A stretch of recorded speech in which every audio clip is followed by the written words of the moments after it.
The people of Buganda may not have had calendars, but could tell one month from another by the appearance and disappearance of the moon.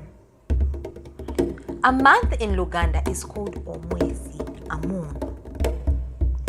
We can use their ancient knowledge to measure what has changed with our climate without having to rely on Western data.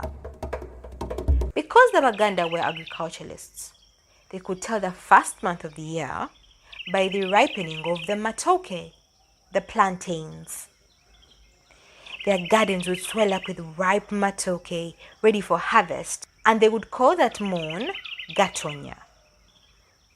The harvest would phase out into an extremely dry season that would suck the life out of their banana plantations.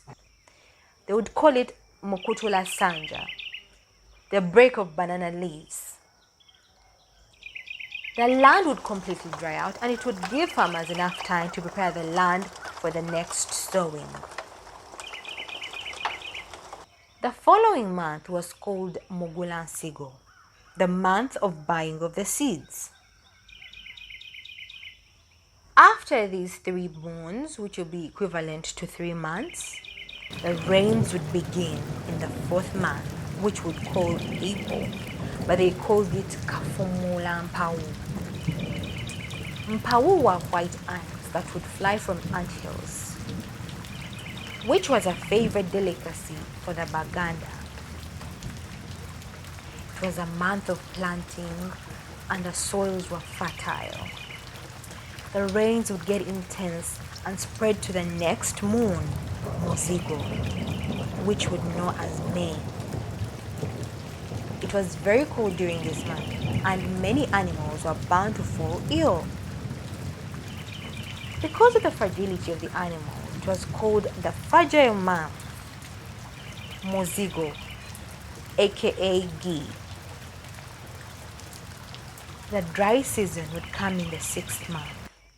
In this season, the first maize combs would ripen. The challenge with maize is that it harbors mosquitoes, and malaria was rampant during the 6th month of the year.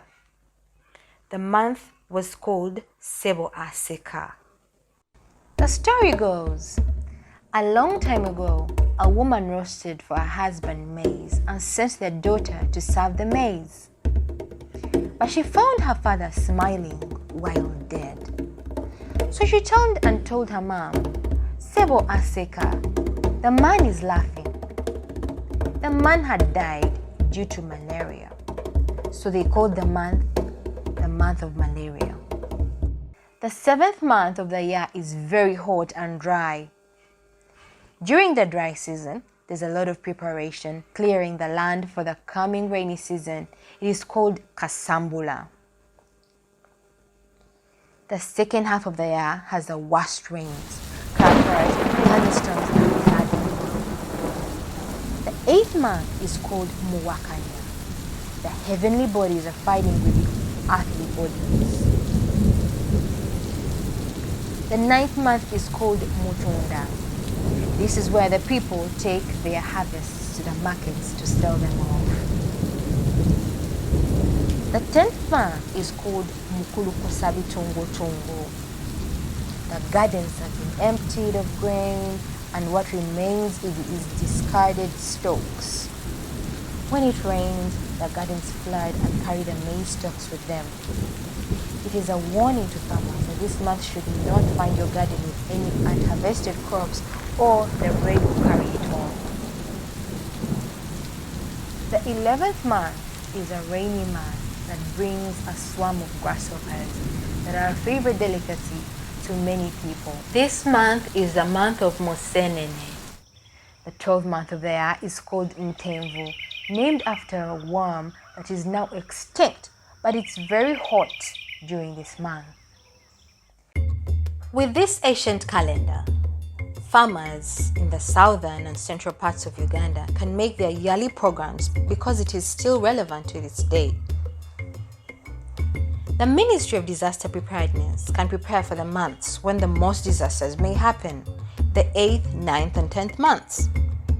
The city planners can plan for road maintenance since they know the rainy and dry seasons.